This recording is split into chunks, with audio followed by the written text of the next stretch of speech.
Another very important thing is actually the corneal ulcers. So whenever you are getting a question on the corneal ulcers, we should be knowing how to differentiate between the four kind of infective ulcers.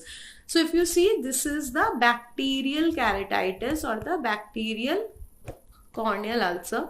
Whenever we are having the bacterial keratitis, what are the properties? You will have a single ulcer. You are not going to have the multiple lesions. You can see the vascularization. Typically, vascularization is present. You can see the acute red eye, and that is why the signs and symptoms will be similar to the acute anterior uveitis.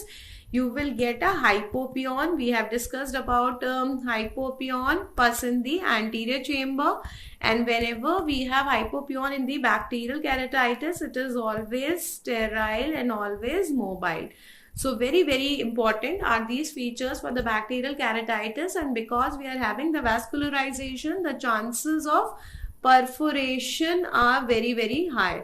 The chances of perforation are also very high, while exactly the opposite will happen in cases of the fungal corneal ulcer. If I talk about the fungal corneal ulcer, so we have got the B, that is called as the fungal keratitis. If I talk about the fungal keratitis, here the signs will be more than the symptoms. You are going to get typically signs more than symptoms.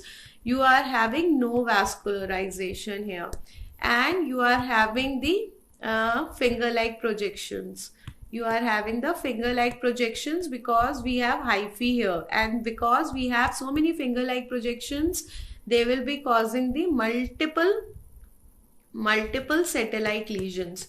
We are going to get the multiple satellite lesions also. So we are having the signs more than symptoms. We are not having any vascularization. Therefore, the perforation is also rare. Finger-like projections, multiple satellite lesions. Then we are going to have the history of vegetative trauma. This is again very important. Usually the fishtail injury or a root injury, stem injury.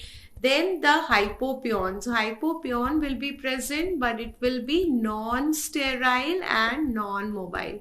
It will be non-sterile and non-mobile. So whenever you are getting these things, think about the fungal ulcer along with the immune ring, Wesley's ring of demarcation. We have the Wesley's ring of demarcation that is also present on the fungal ulcer.